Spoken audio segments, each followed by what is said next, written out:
Right, so I wanted to speak a little bit about organising London Pearl and Racquet Workshop. I've been to quite a number of workshops and conferences the last decade, and I've been involved in organising a few of them, and since 2017 helping out with the video recordings, and this is something that, in my experience, rarely gets talked about. So this is a little bit of uncovering the mystery, but it's also for transparency. So first off, where have we been? Because it's been 5 years since the last LPW. Well, yeah, I mean, that COVID pretty much stopped everything. But then we had kind of a change in the organising team last year. People come and go, which is understandable, but that can break continuity and momentum. Changing the venue, so we didn't want to go back to the University of Westminster, and 2019 venue, David Game College, became a boarding school, so they couldn't have us for safeguarding reasons. So finding a venue was a big blocker, which I'll explain in a little bit. And then the closure of the Enlightened Pearl organisation, we had nobody to hold or manage our funds because they were handling our accounts. So that's quite a big blocker as well. But I was asked, will there be another LPW? So I was asked in Toronto last year, I was asked in FOSDEM this year, German Pearl Workshop. So I was determined to make something to happen this year. So essentially at the end of 2022, we had a fractured organising team. We didn't have a venue. We didn't have anywhere to keep funds. And we weren't sure if people wanted to keep attending events because after COVID, attendance dropped at certain events. So in 2023, we kind of halted because we needed too much to happen to get it to happen. This year we started early. So this time last year is when we started planning for this year's workshop. So what do we need to hold a workshop? I'm going to cover each of these in more detail. A venue, obviously. It's probably the number one concern, I think. Once you have this, the rest, I think, follows. This workshop, I think, is always well attended, even if numbers are down from a decade ago. This is from ACT, the average number of registrations. So you can see we're at roughly half what we were in, I guess, a peak. But it's more than 100. I mean, Julian counted, there's 93 people in the room at the moment, and we've had at least 20, 25 people leave early, which is, I think, fantastic. But it means we need a bigger venue. It's more than a tech meet. We can't just ask a company to host us because we're not going to fit in most companies, I think. It's a lot of organisation for them as well. It needs to be in the right location. Central London, I guess. Easy on public transport, zone 1, maybe zone 2 at push. It needs to be the right price. Holy crap, venues in central London are expensive. And the right policies and our contracts, which I will touch briefly. So this year we shortlisted 14 venues. 6 we didn't end up contacting. We could maybe look in the future. 3 were too expensive and like way too expensive. Some had reasonable rates but required a minimum spend on catering. So they said, yeah, well, you can come, but you have to spend at least £5,000 on catering. And I know we can drink a lot of beer, but that's a lot of beer. So yeah, that wasn't going to happen. 3 were not possible because they didn't have availability or catering on a weekend, which is fine. 1 had a too restrictive contract. So this was a bit of a shame because it was a great looking venue suggested by an attendee. Very central, very cheap, but they wanted to know all speaker names in advance before agreeing any contract, which the way we do it, it doesn't work because people submit talks up until the day before the workshop, so unfortunate. I can understand why, but I find it incredibly annoying because he sent me their freedom of speech policy, which basically said, we hope for freedom of speech, but anyway. This one ticked all the boxes. So the cost with catering is about £6,500. For reference, the University of Westminster used to cost about £5,000 with catering. That was now 6 years ago. David Game College was a bargain. It cost £2,000 with catering, so it's a real shame it's no longer available. We need sponsors and donations. This is absolutely required. This event would not happen otherwise. A smaller event, we could maybe run on a shoestring. So we need to look for sponsors. And this is generally how we do it. So those who have sponsored recent events, those we know to be using Pearl Raku, those we know used to use Pearl Raku, those that we suspect are using Pearl and Raku, and those who just want to give us money. So this year, that led to shortlisting 70 sponsors. And we contacted 29. 3 contacted us, so people do say, we want to sponsor you. 2 of the ones that contacted us were not on our list. So people and companies do this. They come out of the woodwork suddenly and say, oh, that's cool. Please do. So that was a total of 9. We got a yes from 4. And we also asked our own companies that we work for. In other words, roughly 10% of those we contacted said, yeah. We got a no from 3. And I'm quoting no because it's more that, and this is a bit I want to highlight, we didn't get a response from 20.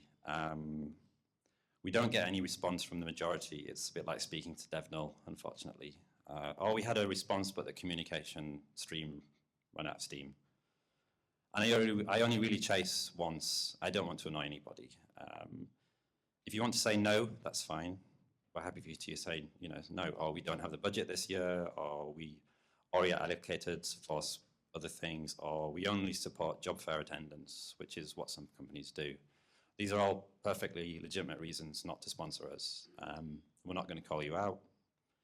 But if you don't respond at all, it's quite frustrating. And I understand the issues around sending unsolicited emails, but I think we're acting in good faith here. So we need your help with this. So if you work, contract, freelance, advise, know of, used to work for anybody, any company that would be interested in sponsoring us, just ask. The amounts we're asking for are a drop in the ocean for most companies, but any amount is appreciated because it all adds up. And to reiterate, this workshop will not happen without our sponsors. Derev.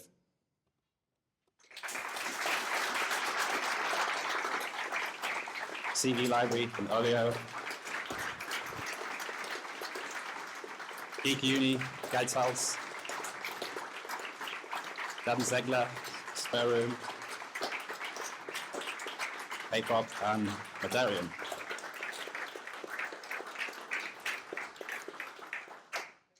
So sponsors give us money and we need to put that somewhere. So we need a bank account. And as I said, the EPO closed. They were handling the accounts for us.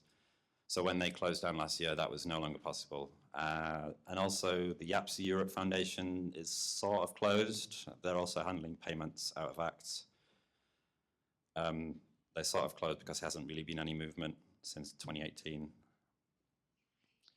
So this year I added Stripe to Act. I did a Stripe integration, which was trivial, really, really easy. So that handled stuffing Act going somewhere. But where was it going? Well, it was actually going to the Swiss Pearl Verein account. So I ended up as the president of the Swiss Pearl Verein a few years ago. So I ended up as a president of the Swiss Pearl Verein a few years ago for various reasons. So I suggested this to my Swiss colleagues, and they agreed. But we cannot use this next year because, understandably, they're being very Swiss about this. I should also be very Swiss about this. So we need to sort out some sort of non-profit account to hold the funds. I can't do this. I'm not a UK resident. At least I think I can't do this. So someone needs to do this. Or somebody needs to find an account to put the funds, and it obviously can't be a personal account, which I shouldn't need to explain. So this year the income was just over 10,000 GBP, broken down like that. So about 2,000 carried over from the last workshop, £7,500 from sponsors, and almost 1,500 from donations, which is amazing. Outgoings were about £1,000 less than the incomings, and it's broken down like that. So the venue here plus the catering, as I said, is about, well, it's about 7,000 now. Scarves, just under 1,000. We're going to put about £500 behind the bar tonight at the social. Half of my hotel, which is across the road. Organizer and volunteer t-shirts was 200. Banderoles, about 138. We got some new wireless mics for the video kits, because the technology has really come on in the last 5 years. A hand truck, because I didn't want to do what I did in Glasgow and carry a load of video kit about 1 kilometre from my parking to the venue, because I almost threw my back out when I did that. And then the labels for the name badges. So that was a breakdown. So speakers, again, this event would not happen without them. I'm well aware how much effort it takes to prepare and present. So please thank all of our speakers, especially those who presented for the first time.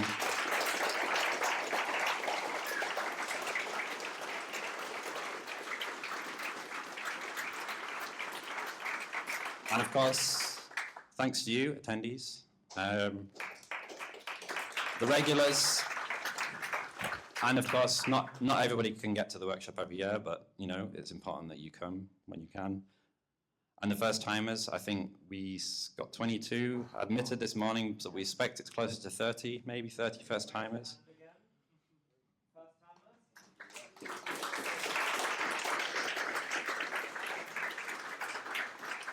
Welcome, don't disappear, come to the social. And we need some sort of web portal. These are a bit in all sorts of order, but anyway. And outside of a walled garden, I mean, walled ghost towns might be more appropriate for some of them. So we're using Acts, which is a conference toolkit. Merci à Le Monde de Peul for helping out with this. My occasional request around Act is down, can you please kick it? Generally, it works out for our needs. I believe it's just us, German Pearl Workshop and the Pearl toolchain Summit using it now. We'd probably use it for Swiss Pearl Workshop, but we probably won't have it at the Swiss Pearl Workshop. There are issues. As we've seen today, it does go down, which is why I made a static backup. There's issues with email delivery because of now, you know, the hostile email landscape where you have to have SPF headers and all this stuff. So, you know, Gmail just go away. So if you're on Gmail, you don't get a registration email.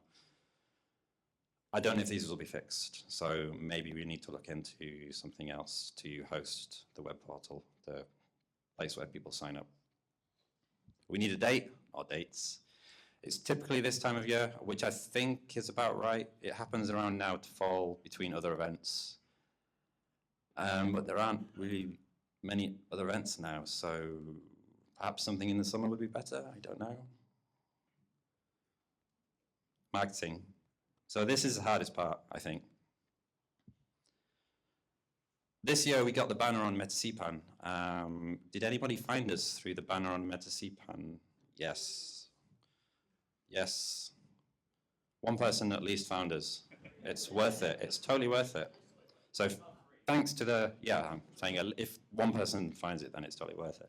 So thanks to the MetaCPAN devs for adding the banner. Also, Pearl Monks, we had a banner added. I didn't ask for this. Somebody just did it for us. I guess they saw the MetaCPAN one and followed suit. Did anybody find us through the Pearl Monks banner? No. Mailing lists, I sent stuff out to the London.pm mailing list, and generally any blog posts get picked up by the Pearl Weekly, which is, I don't know how many are on that, 1,000 people subscribe. No, 5,000 people subscribe. It's quite a lot. Mohammed will know. IRC and the Telegram bridge. Meetup. The subscription price has gone up considerably, so we're not using Meetup anymore. They want to charge, I think, £300 a year to use it. Whoever's taken up Meetup is determined to kill the company, I think, basically. And then all of these places. So social media is a fractured mess. So I use the top 3 here. The rest I pretty much don't. By some miracle, I managed to stay logged into blogs.pearl.org since last October. I don't know how that happened. But I made an effort to post information on most of these platforms. Some of the aggregation sites, it's near impossible to get noticed. So a post about the London Pearl Workshop is never going to hit the front page of Reddit, Hacker News, etc. But I still post in the subreddits and people see stuff there. Volunteers, so we need volunteers on the day, but also throughout. Thanks to Max and Sue for helping with the video today. It's a massive help.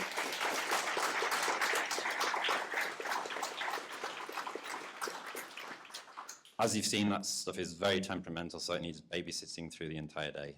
But I think someone posting something on social media could be considered volunteering in a way, or adding a link to a site or whatever. It all counts. So we need organisers, and obviously we need time. 2 organisers, I think, for a workshop is this size minimum.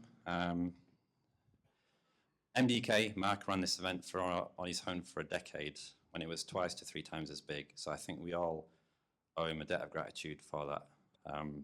It's a lot of effort when you're doing it on your own, and it's 2 to 3 times the size. 2 to 3 hours per week is about roughly what I spent on this.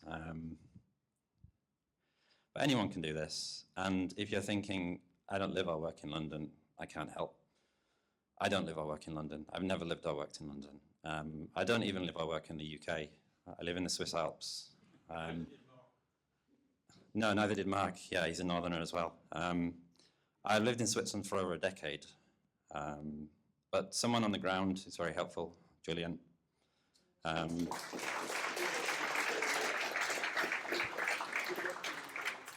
So I couldn't visit the venue because of other things, but Julian visited the venue, and it was 2 thumbs up. Yeah, he's also not from the UK, exactly. So, well, you live and work in London, though. So I mean, so this event, I think clearly we can see there's still demand. In fact, we have more attendees here than there were at the main Perl and Raku conference in the States this year.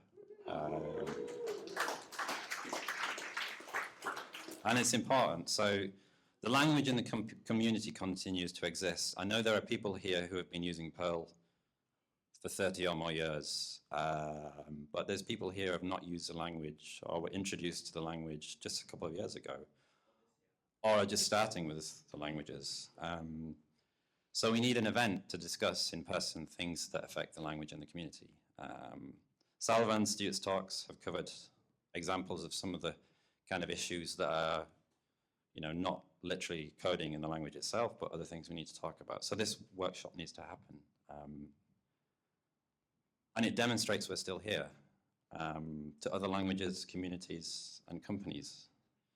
And Perl will still be around long after you or I retire. Programming languages do not die. They just stop being talked about. So let's keep talking about Perl, Raku. So what about the future?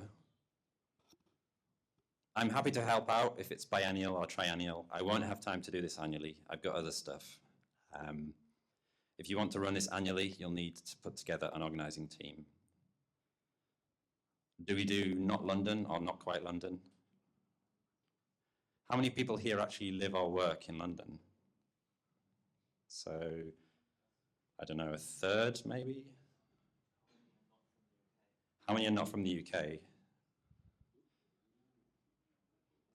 So I think remote work has changed the distribution. I know that companies in London are not using as much Perl as they used to, but it's spread out.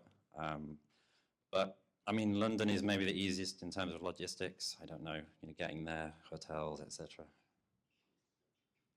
Do we have it in the summer? Do we still have a single day? If we had it in the summer, maybe we could have more than one day. I don't know. So some actions. Here's what you need to do if you want LPW to continue. You need a team, 2 or 3 organisers.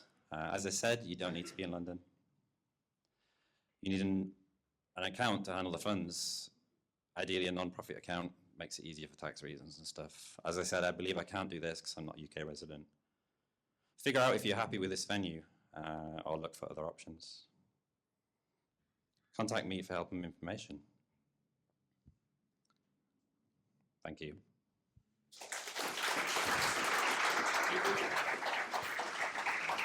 Somebody needs to say it. So, Lee, Julian, for everything you've done for this year, for bringing back the London Perl workshop, thank you so much. Give these guys a round of applause.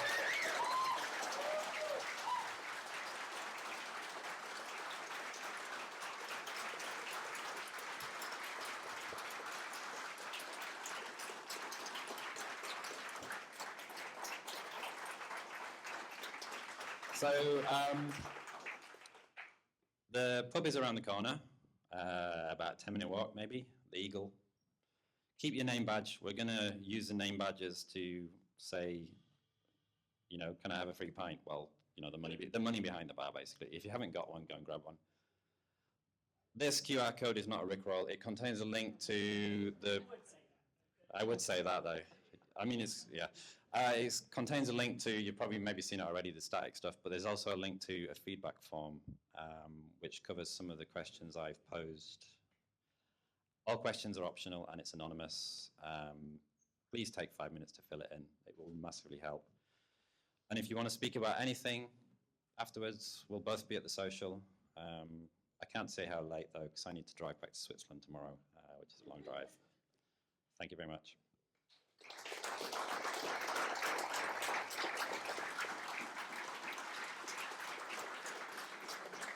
Yeah, so then from me also, thanks very much, everyone, for coming. If you haven't got your scarf yet, grab your scarf. I think we have some t-shirts left that we can probably sell you or something, or if you've made a donation, we will give you one if we have your size. Yeah, and then see you in the pub. See you next time, whenever that will be. If you would like to give us a hand cleaning up, packing away, that would also be massively appreciated. So thanks.